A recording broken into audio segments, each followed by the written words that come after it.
We are now live. So we'll give it a minute, get everybody on here and turn my volume down so I don't do my thing I do every week. How are you, Lori?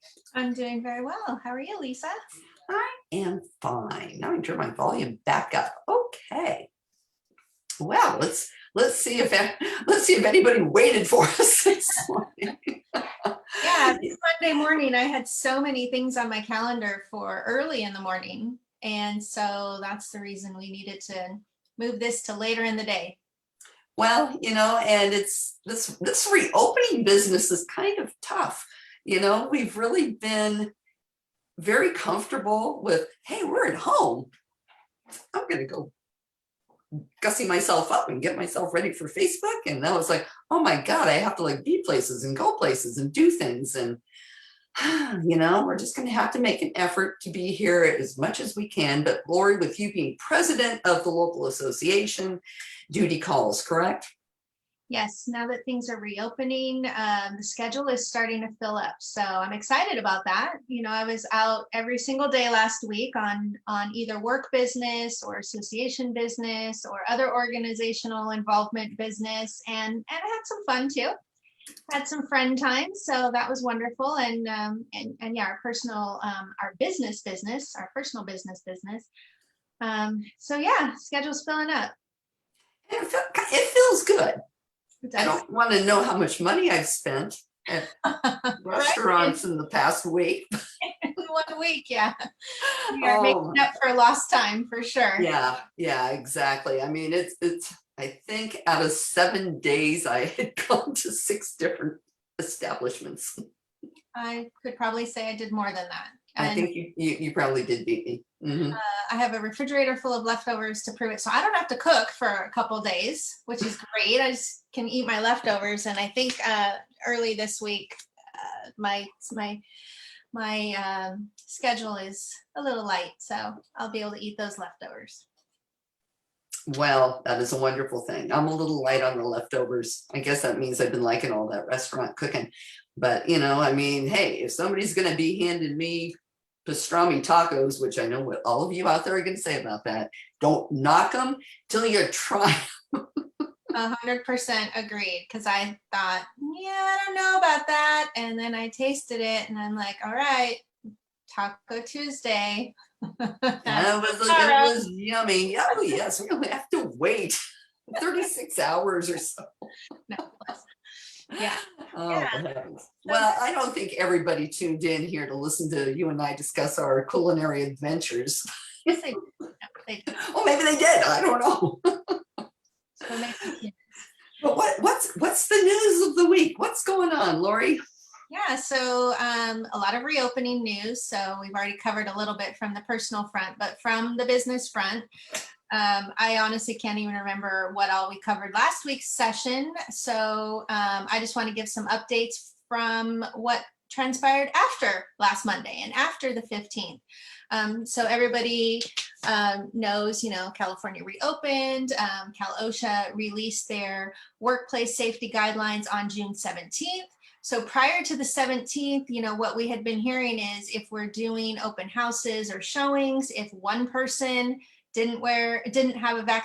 was not vaccinated, then everyone had to wear a mask. So Cal OSHA basically changed that for the workplace. And remember, listings are considered workplaces for this this purpose, but basically they said, hey, masking's only required for unvaccinated individuals. So for open houses, for showings, only unvaccinated individuals are required to wear them, which is good news because that takes the pressure off of us of being the mask police. And as I shared last week, we don't want to find ourselves in an unsafe situation because somebody wants to express their personal freedoms that for all other purposes, they don't have to wear the mask. So that made it consistent. However, if the seller wants to require it, then the seller can. And so then in that case, you need to be consistent and require it for everybody. So put it in the MLS, maybe post a sign at the door, and cross your fingers, everyone follows it, everyone reads. before we kind of go any further, I just want to remind everybody, you need to make sure that you talk to your broker and find out what your broker expects from you as an agent under their supervision. I am a broker for a number of agents, but I'm not a broker for all of our audience. So just remember that. Talk to your broker. Who's your broker? Where's your broker? Ask your broker. Ask your broker. So with that, this is what the rules say. This is what the guidance says. But as always, make sure you check in with your broker. So open houses, showings, that's the situation with masks. No peds, no posted signs, other than if your seller does want to have masks, I would suggest a sign. But the posted sign that we've been using for over a year is not required. All of the COVID forms went away. You can door knock, you can farm, you can drop, you can do all of that. So the only restriction is related to the masks for unvaccinated individuals, and that's to follow the CDC guidelines. If you have an office, then there are some updated office guidelines, and CAR is working on that FAQ, and it's I see that they say it'll be available today. I just checked it and it's not quite up yet, so check back later today. So as far as our members at Orange County Realtors, I know we have members in other associations in other states, but for California and for our Association of Realtors, I did a video on Friday to announce that our physical offices will be reopened as of July 8th. So we'll be able to welcome our members back into the office as of July 8th. So you'll see that video go up on social media today, and within the newsletter that they send out on a regular basis, you'll see that. And as far as any other services prior to July 8th, we've been operating off of the chat and email and phone call. All of your needs are being met in those ways, but we'll physically have the doors open on July 8th. So that's really exciting. And yeah, and as far as marketing meetings, stay tuned, because it's not just a matter of, well, hey, the association doors are open. Those marketing meetings are held at other venues. And so, as I mentioned previously, we've got to coordinate with those venues, make sure we understand what rules they're going to have in place. And the rules were all changing literally up until, midnight, June 14th. So it was kind of a moving target. So stay tuned for that. The marketing meetings will make their way back. They'll continue virtually for now, maybe transition into a full live experience once again, maybe be hybrid. We are trying to coordinate all of those logistics with the facilitators and, of course, with the venues. So good news, good news. And I think it's interesting, too, that everybody's moving at their own pace, as we saw in some of our culinary adventures last week. Some restaurants we worked together a lot last week. Yeah, we worked together a lot last week. And, when we were, at one place, the first night out, really, the servers weren't wearing masks. Nobody in the restaurant was wearing masks. There was no social distancing taking place at all in that restaurant. It's like, that was on the 15th. I thought it was that was on the 15th. Then was it the next day? Yeah. That we went to another dining establishment and everybody in the restaurant was wearing masks. All of the employees were wearing masks. I would say 80% of the guests were wearing masks. They still had the tables that were marked. It was funny because they had the whole center aisle marked off as, not available due to social distancing regulations. But then our booth was right next to another booth. And your head was this far away from that woman's head in the seat behind you. Yeah. Like, well, this really didn't make any sense. That was their social distancing rules when things were, tight. That was a little funky.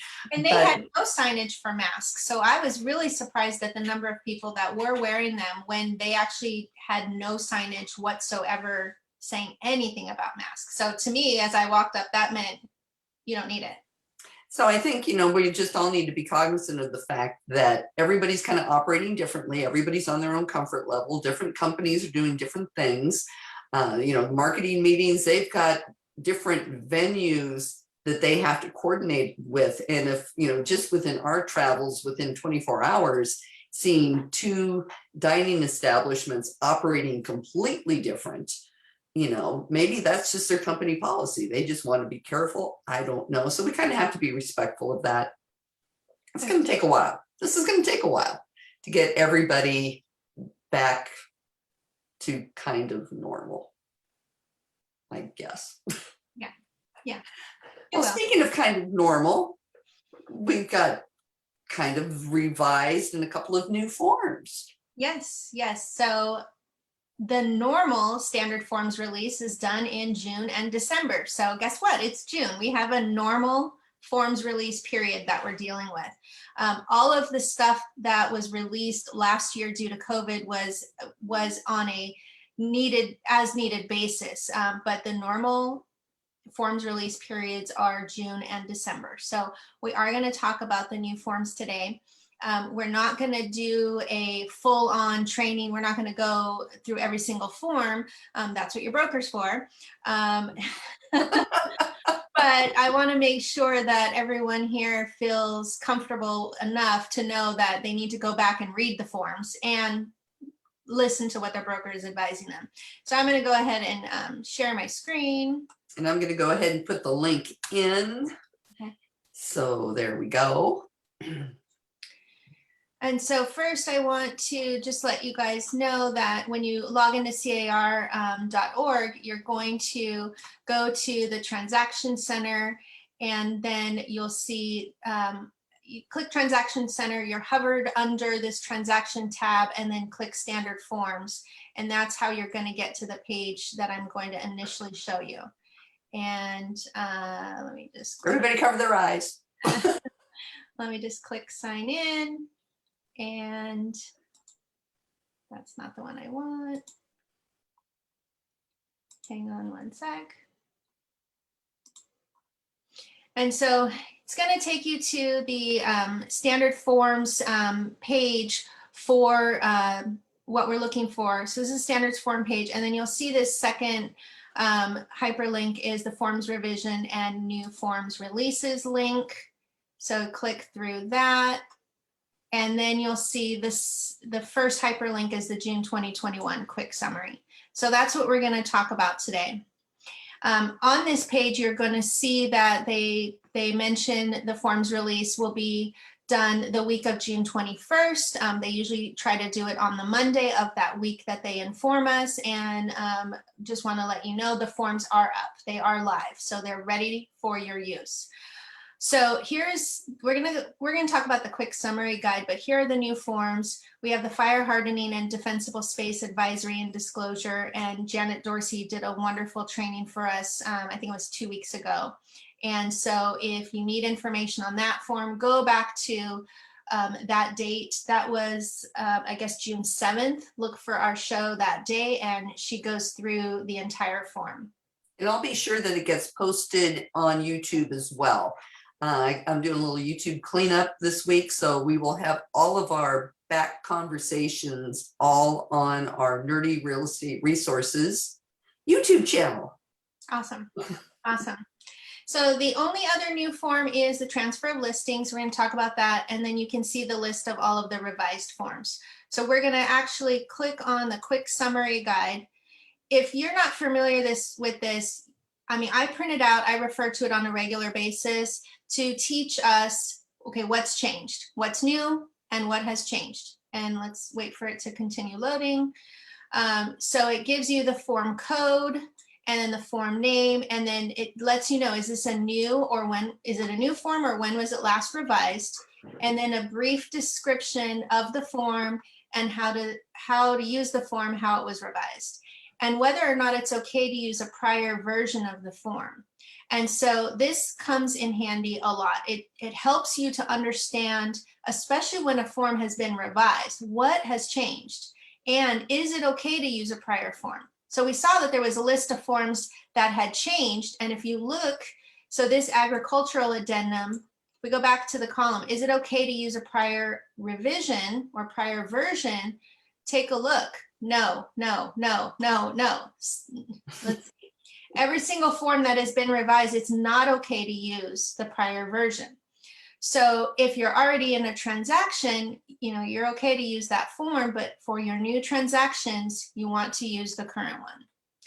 So we're going to start with the new forms. And of course, on that other screen, it said it was the fire hardening and defensible space and the transfer of listings. So what is this CFPB? Good question. We all kind of missed this one. It was actually released in May, and it's regarding for so this form was put in place to help property managers inform their tenants that are getting evicted for non-payment of rent or potentially will be evicted for non-payment of rent. There's some information they need to know about the eviction moratorium. And so the CFPB looked at our industry and said, well, wait, if you are pursuing debt, that falls under our purview. And so you need to make sure that the person you are going to attempt collection from is informed about the eviction moratorium and their rights. So for those of us who didn't know about this form, it's because we had no need for this form. We do have a property management division. Thankfully, knock on wood, we had no issues. We didn't have to deal with any evictions, but others were not so lucky. So if you are a property manager, or you're helping a landlord, or you're helping the landlord hire an attorney for debt collection, for non-payment of rent, make sure to take a look at this form, read it, and then maybe have an attorney look at it and figure out, okay, are you already compliant, or do you need to use this form? So that's all we're going to say about it, because that's all I know about it. Well, and that's good, because I mean, the funny thing is, it's not on their list of the new forms, but it's in the new. Yeah, and it's weird because it already came out, so I can understand on that other screen why it's not there.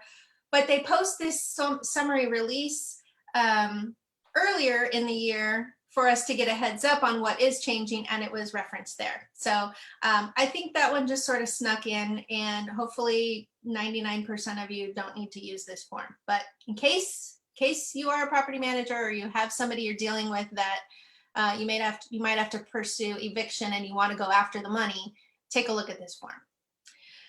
Okay, so the real first form that was released is the Fire Hardening and Defensible Space Advisory Disclosure and Addendum, and that too was released in May. And once again, go back to the replay of Janet's in-depth explanation of that. And if you, I would really take the time to listen to it. If you have watched the CAR attorneys explain the form, fantastic. And I'm going to show you where you can find their webinar where they do cover it. But Janet's overview is very thorough as well. And actually, it's probably more thorough because she gives more of the how-to in real life, how to complete the form than the attorneys do. But this paragraph gives you a great overview of what to look for. Doesn't really list out the specifics of when it's required, which is really where you start with that form. But that's all we're going to cover on it here this morning. I'm putting the link in now for the webinar. Wonderful. For the CAR webinar? Yeah, the one that you told me to cut and paste it. Perfect. Yeah, so Neil and Justin from CAR did a webinar on June 8th covering all of these new forms. And so I highly encourage you to watch it. Or ask your broker if your broker's watched it, and then have them explain the forms to you. But they of course go over several of the key paragraphs in the revised forms that I'll touch on, but you really want to hear it from them. They can give you more of the information of why something was changed and how to implement it in your business, and how to best protect yourself, and understand that the forms that are created from CAR are actually created based on member suggestions, and there's a standard forms committee, and that is like a super special committee I could only dream of being on. I'm not quite cool enough to be on that committee. Oh, don't say that. Don't say that. I think it's gosh. a bucket list item that you're going to probably be able to check off sooner rather than later. All right, we each have our own little nerdy committees that we dream of being. Yeah, so this is the best of the people that love to wordsmith everything. And I think that's why I'm maybe not cool enough, because I don't love to wordsmith everything, but I'm good at seeing things and picking out one word and saying, well, it could be interpreted like this. So I guess in my own way, I am a wordsmith nerd. Yeah, you wordsmith when it needs to really be wordsmith. There was this one state meeting, and Lori just, oh, excuse me, may I suggest this? And it was like the angels came down from heaven. She's like the only person that can figure out the wording of something. So yes, we should all lobby to get Lori on standard forms. Maybe we'll start a campaign. If you applied for it, we're going to have a little campaign to get Lori on standard forms. Awesome. I don't remember if I applied for it. Yeah. I can't remember. Apply for it so we can have a campaign. Let me go back and change my recommendations, my request. Okay, so anyways, so I digress. So the reason I brought that up was not to, get a whole campaign going for me, but so that everyone understands that it's real life practitioners and risk managers who are looking at the gaps in our documentation. And they're looking at the gaps in, we don't have anything that covers this form, this topic, or we have this in a form or more than one form, and it's just not clear enough. So they're going through and they're looking, how can we make these improvements? And so one of the requests was, hey, we need help when an agent leaves a company. We need help because the agents forget that the listings belong to the broker.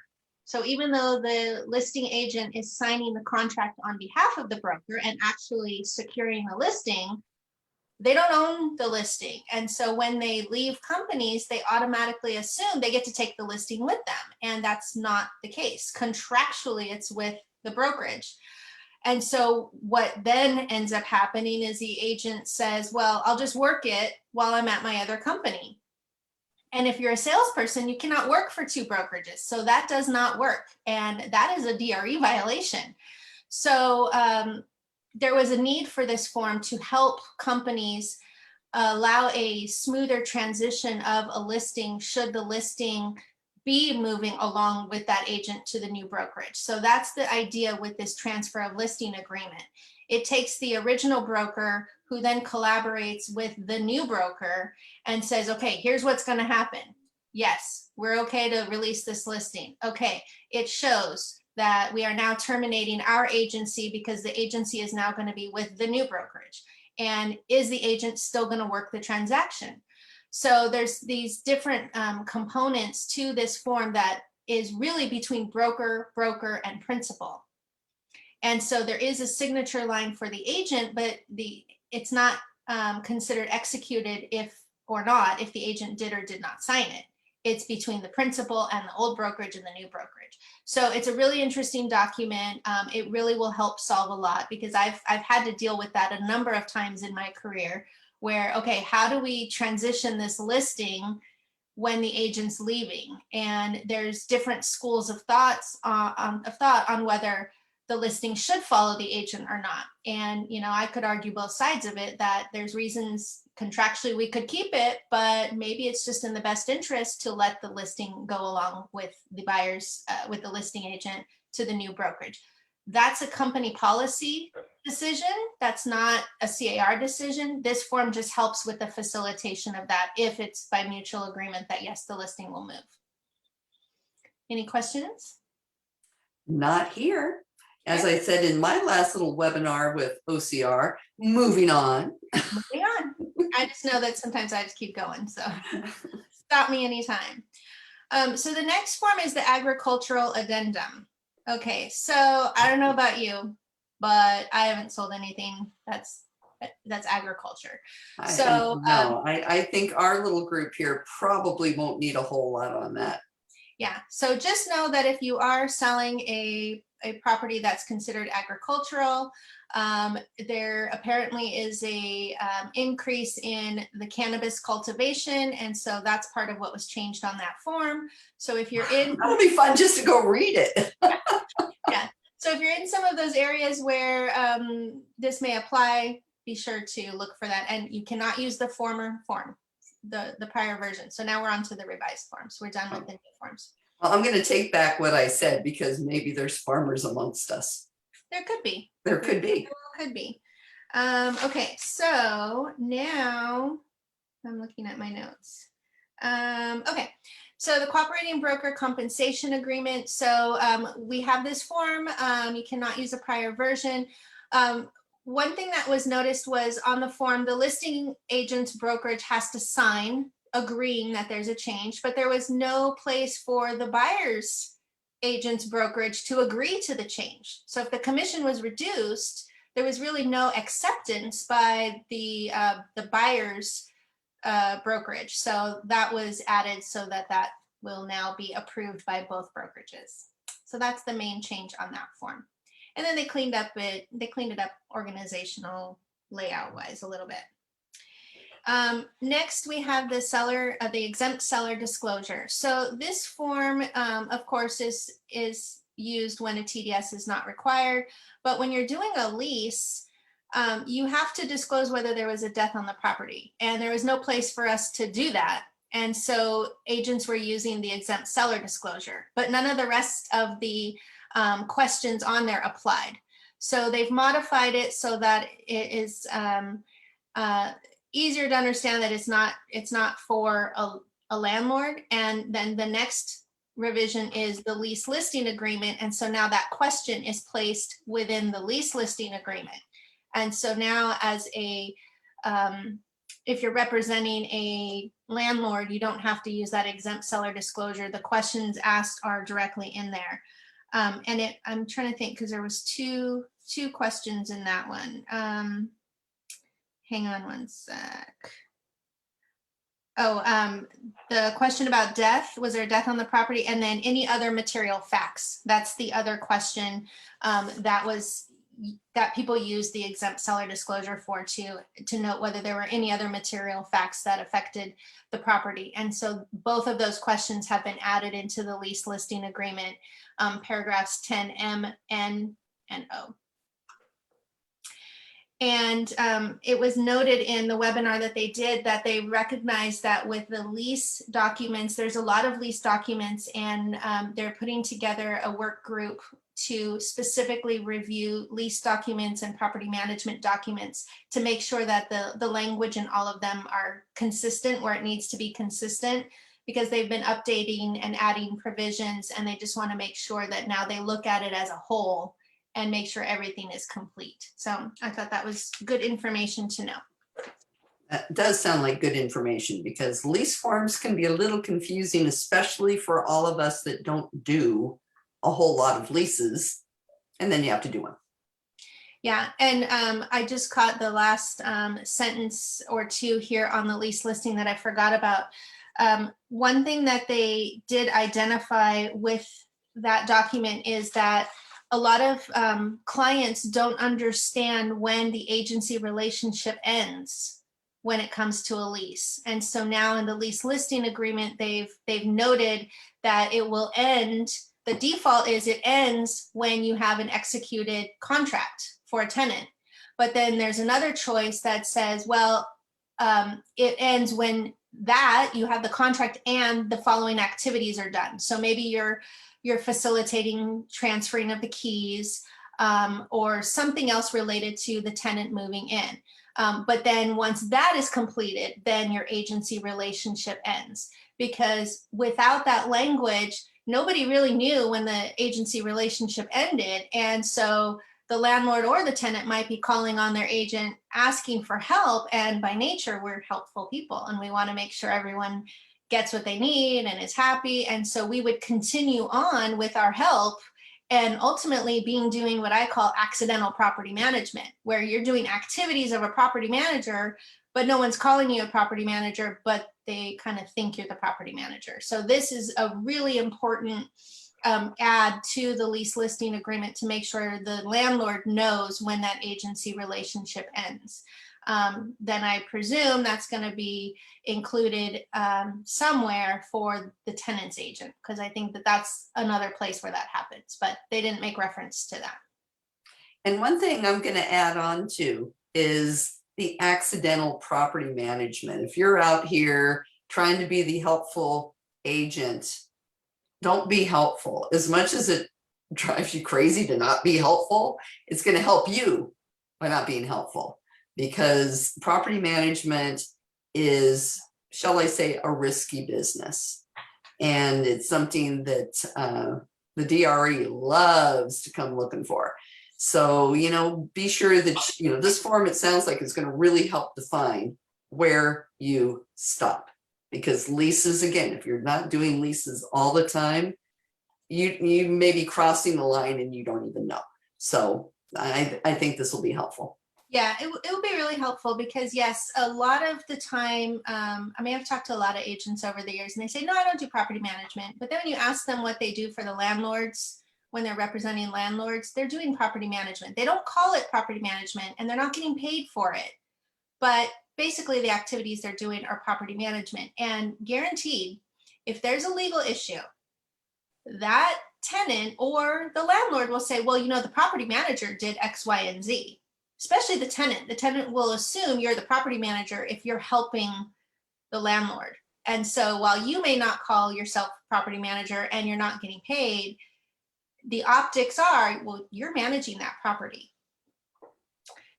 So be careful. Yes. All right. So the next one is the property images agreement. So that's the document where you're basically coordinating with the photographer, videographer, who has the rights to the photos and how can you use them. And so there is more drone and aerial photography being done. So this paragraph 7 was added to address these common situations that those types of services are being offered: drone photography, aerial photography, and it talks about who's responsible. And basically it puts the responsibility of the compliance of use of the drones on the photographer or videographer, whatever they call them, dronographer, I don't know, whatever I they like that.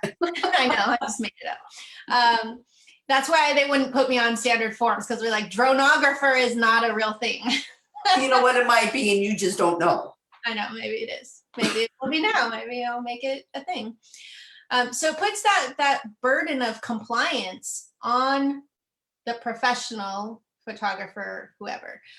So that's important to know. So for us, we're not expected to know what the rules are. It's up to the photographer to make sure that it's allowed and what the clearance allowance is and all of that stuff that they're supposed to know. So that's been updated, and make sure that you remember, don't have any copyright infringement issues. Don't go getting your own, pulling them off the MLS or off Google. That's a whole different issue.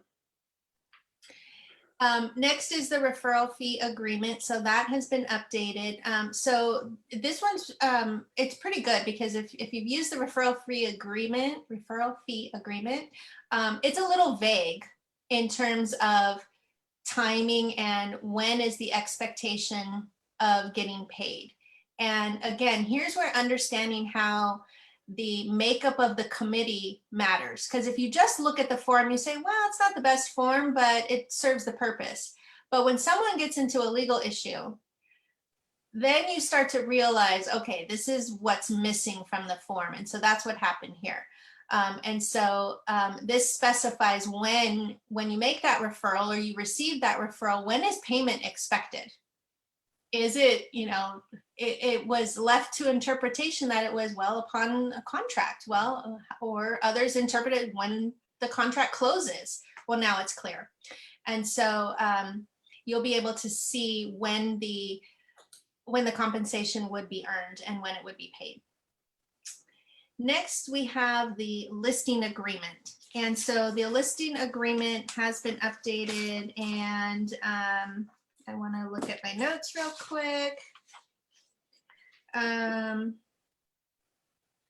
So a couple of the things that it references is days on market. There's no statewide policy, or there's not consistency among the different MLSs on how days on market is calculated. And so this paragraph lets the seller know that the seller and the agent need to talk about the impact of days on market, especially when it comes to coming soon status.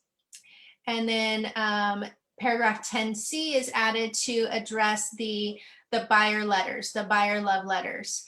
And that's something that we had talked about months ago, of having the conversation with your seller to say, you know, here's why we are discouraging them as an industry, and we need your approval or not to accept them or not. And so this gives us the ability in the contract directly to have the seller make that decision of whether they want to see the letters or not.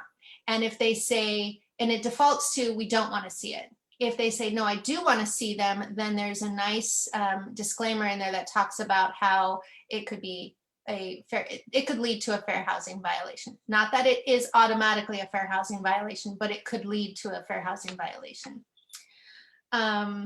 Let's see. So there's a lot in this overview about that. And then in paragraph 10E, it talks about the NHD report. Now that we need it for the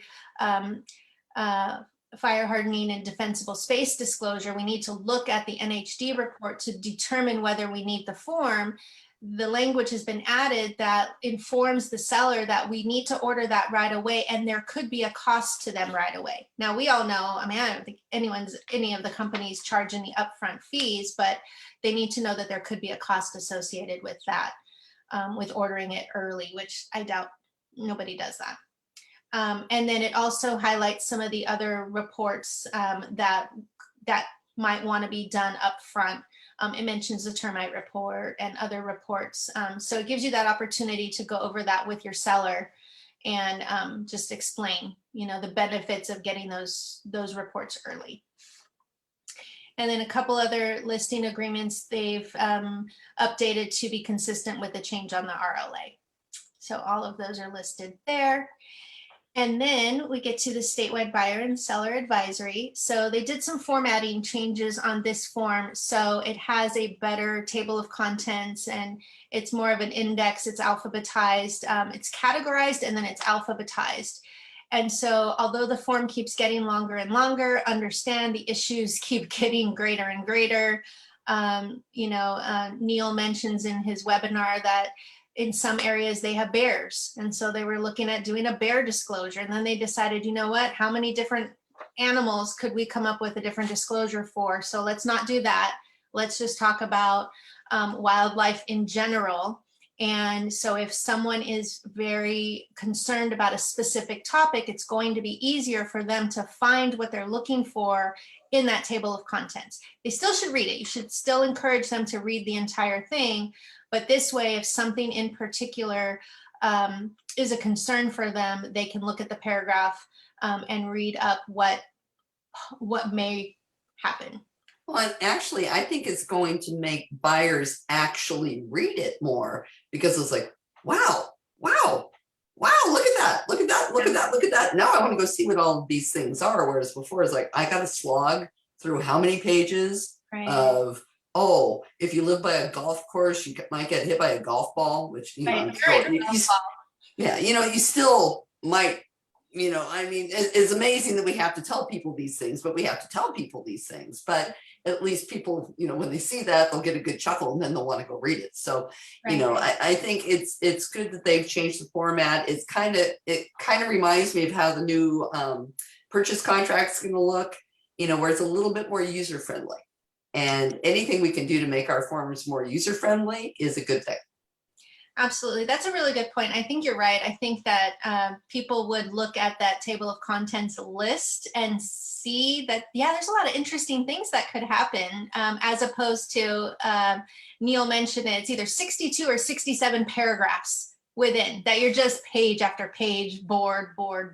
Yeah, because there's always like a good one every now and then where you're just like, wow, I didn't think about that. But then you're just like, you're snoozing between everything else. And yeah, I think the table of contents is going to be really a good thing. And it will make for greater engagement, because now the people can see why we have it right off of the gate. Yeah. Out of the gate, I should say, not off the gate. And, they'll be more apt to read it. Anything we can do to make our forms more approachable, more user-friendly, where people will actually be eager to see what it says versus, Oh, crap is another form because we know how these forms are. Yes. Yeah. Yeah. Mhm. Very good point. They also added in a couple of paragraphs related to the fire hardening and defensible space advisory disclosure and addendum.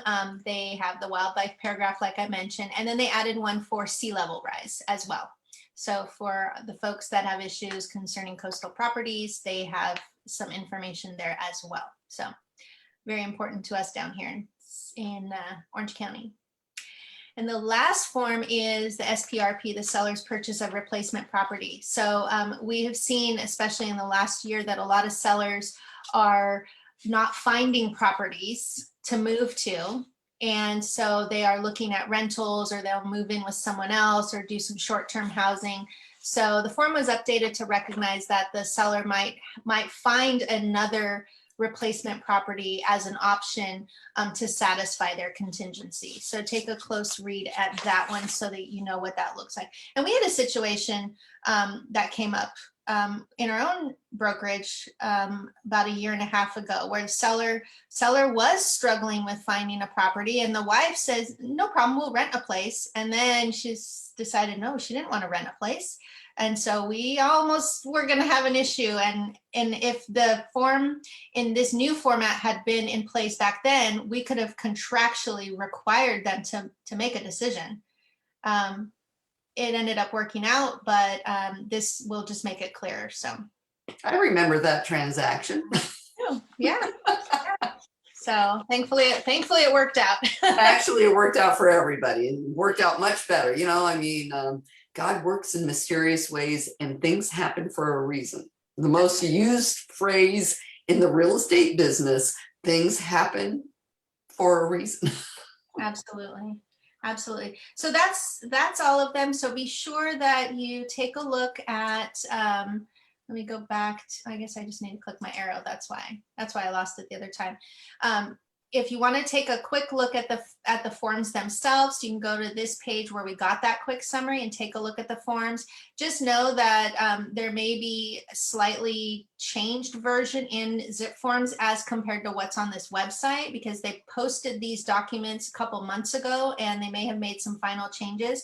So if you wanted just a quick glance at it, I would recommend here. But you know, the best source is going to be going into the actual forms in zip forms, because those are the final versions. These are the redline versions that have makes it a little easier to see those changes. But unless they've been updating it as they've worked on the revisions prior to release, you may not have the latest form here. That's why I didn't put them up on the screen, because I did not compare them to zip forms. They just came out this morning and I did not have time to do that.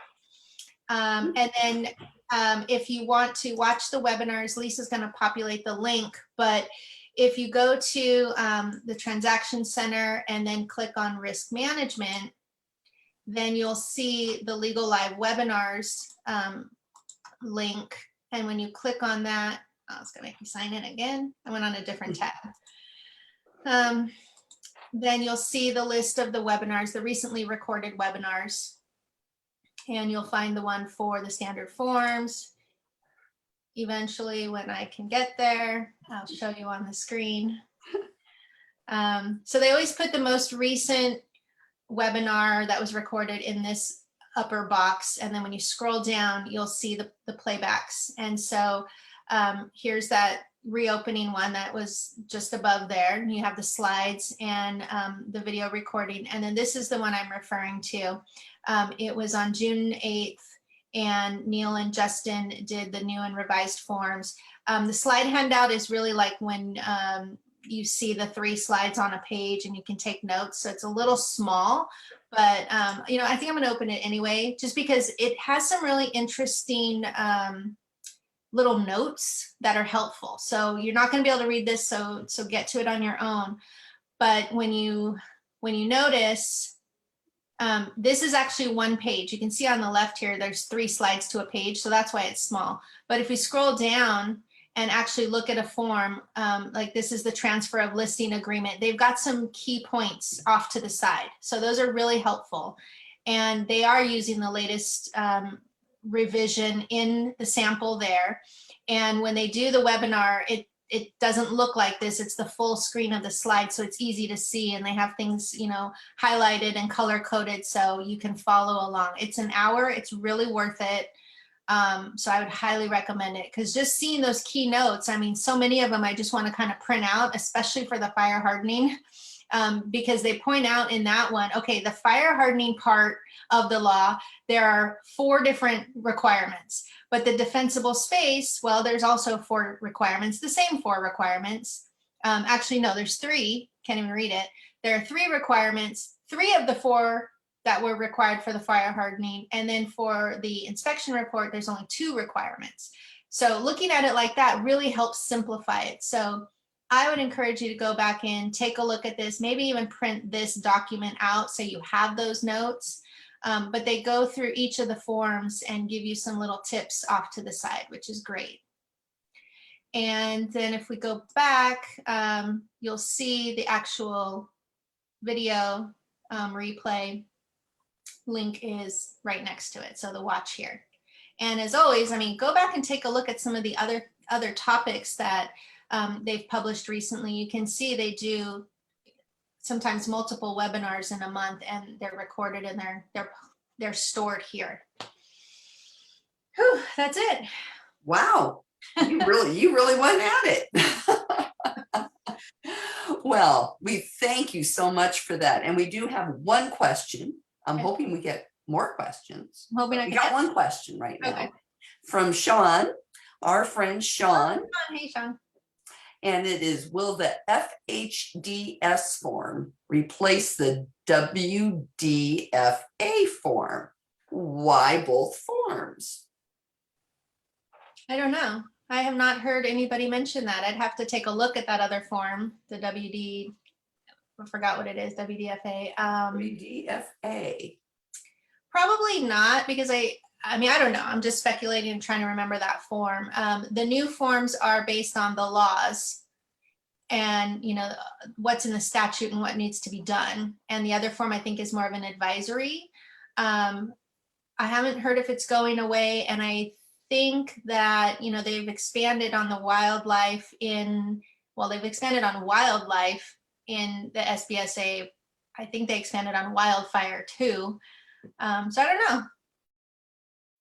Didn't even dawn on me about that. It didn't dawn on me either. But what we can do is we can email, I think it's standardforms@car.org, and ask. So I'll ask. You can just say, from the person that wishes they were on the committee.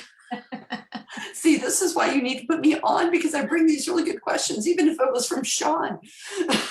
Sean's awesome. Sean is awesome. Yeah, I don't know. We'll find out, Sean. We'll see what we can find out.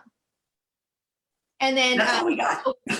one thing I forgot to mention on the new fire hardening defensible space form, right now it's, as it was released, it's an addendum because we need to incorporate it contractually into the transaction. They are going to include that in the new RPA release at the end of the year, so it'll automatically be there. So I don't know what that's going to look like, but that was mentioned in their webinar too. So for now, we need to attach it to the transaction, attach it to the contract or the counter offer, but it's going to be incorporated into the purchase contract for the release later this year.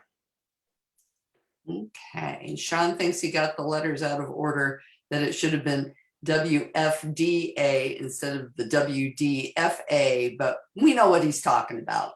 Yeah, it sounded right, Sean, because I don't have it memorized either, because that's not a form that's, I mean, we require it, but it's not a form that I'm that familiar with, because it's still rather new, just a couple years old.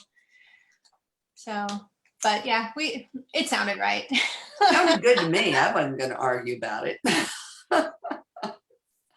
Okay, and that looks like all the questions we have. So moving on, you know, I saw something today that that caught my eye, and I just wanted to bring it up here in the group, just because it's something that we see, you know, I see a lot of. If you're a member of a lot of these Facebook groups, these industry Facebook groups, I won't get into what their names are In fact, I don't even remember the name of the group that I saw this post, but it was, there's just really stupid questions being asked in a lot of these real estate industry groups. And this one, it caught my eye. I don't even remember what it was, but it was like, why would somebody even ask this? And I went and I checked the profile of the person who posted it. And it honestly looked like a bot. All of the posts, I mean, there was a few posts that were in English. Most of them were in Russian. It just looked like a bot page. And I'm sitting here going, why would a bot post in one of these groups? And I don't know. I have, my own little conspiracy theories clicking up in my head. But, there's was like 273 responses on this because everybody wants to be, oh, I can tell you why to do this. And, it just really made me think. Number one, I'm going to go through and unsubscribe from a lot of these groups. But two, before you get on there and start spewing why you think something is the way it is, look and see who's asking the question, because it may not be up there for the reasons that we initially think it is. Again, I don't know why somebody would post something like that and what they would do with these answers. But I think just before you go clicking on everything that you click on, look and see who's posting it and why they're posting it. You may not want to have your name associated with that thread. Just saying. Interesting. Yeah, I thought it really made me think this morning, because I've been seeing this over and over and over again. There's some outlandish stuff that people put on Facebook in the first place, that you're just like, why are you sharing this with the world? And to see real estate questions, it's like, number one, if you're a real estate professional from whatever state you're in, and you have to put out to a group with a membership all over the country, really basic questions as to how you should handle something. If you're doing, number one, if you're doing that, who's your broker? Where's your broker? Ask your broker. Okay. Don't ask a bunch of people on just a random Facebook group. But then look and see who's asking this. Are they even a real estate professional? I mean, the one that I saw, the person had a couple of real estate posts up that you couldn't trace back to that person. Whole bunch of dog breeding stuff, which is like, what are you doing with these dogs? I hate to think about it. And then a bunch of political stuff that would lead me to come to the conclusion of where I thought that was from. And I'm like, why is this person on a Facebook page for American real estate professionals? So it's just making me think. I'm just, sharing thoughts at this point, but I'm going to be careful with, if I ever put a post out there, and, and also too, be mindful that somebody can also check what you're saying. We have another Facebook group that we're part of, and somebody had put a post in about Oregon outlawing or putting legislation together to outlaw buyer love letters. And then somebody posted in there, that's already outlawed in California. And somebody else was like, yeah, it's banned in California. And I'm like, this isn't banned in California. Where are you getting this stuff from? And so I'm like, no, there's no legislation that says that you cannot do this in California. Just be careful. And then I got a bunch of, stuff back from somebody on that. I'm like, okay. So it's like, check your sources before you share information. If you can't back up what you're posting, you may want to think twice about it. Just saying. Good advice. I was originally going to say there's no stupid questions. And then the next thought was, well, they might not be in the business. They might be clients. And didn't occur to me it could be a bot. So I'm glad you suggested that, because that's a possibility. Yeah, and I mean, and they're going out there looking for people's names, and they could possibly say, oh, look at all these people. Now we have, profiles that we can access because they're coming back to us. And, I mean, I just got a friend request from a friend of mine who died 3 years ago. They do things. They will go in and look at people's profile. I've got a profile floating around Facebook I can't get off because it was a hacked account that I can't unhack.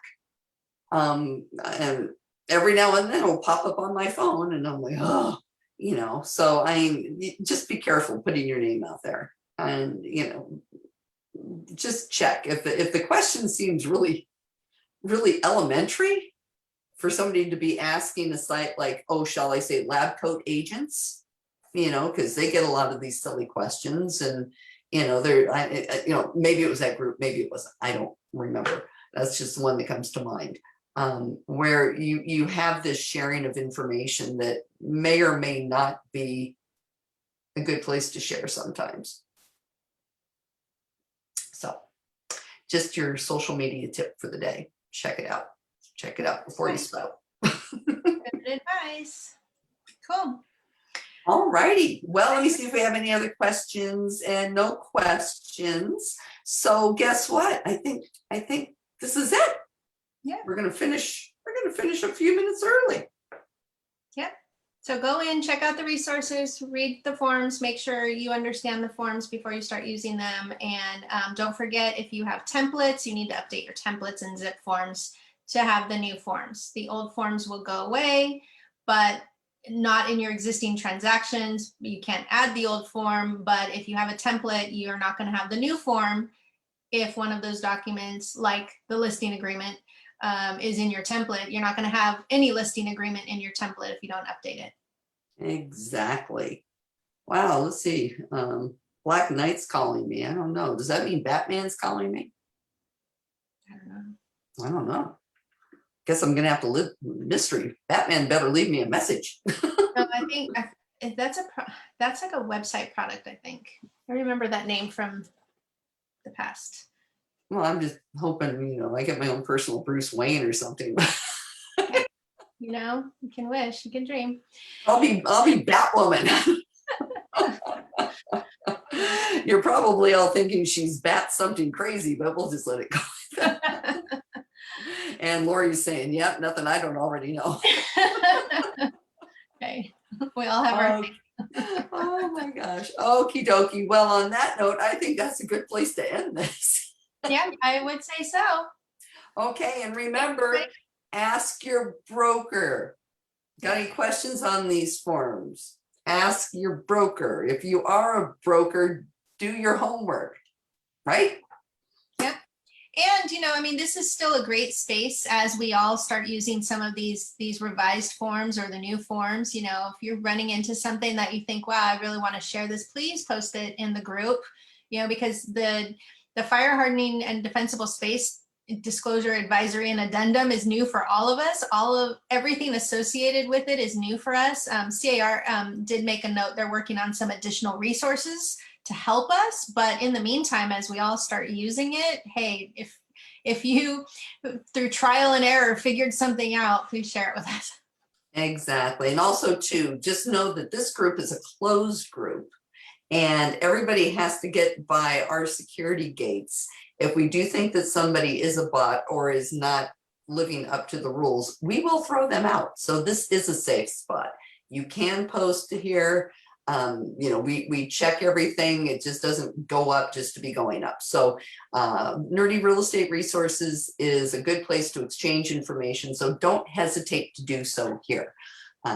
My warning doesn't apply to us because we're a good group. Right, Lori? That's right, we are. That's right. Okie dokie, 11:59. I'd say let's shut this thing down. Let's land the plane. Let's do whatever cliche we can think of here. So ask your broker, sell a house, and have a wonderful week. Be safe, everybody. Thanks for joining us. Take care, guys. See you. Oh, next week's last Monday of the month. You know what that means? Zoom time. Zoom time. Zoom time. So we'll get that link out early so everybody can join us.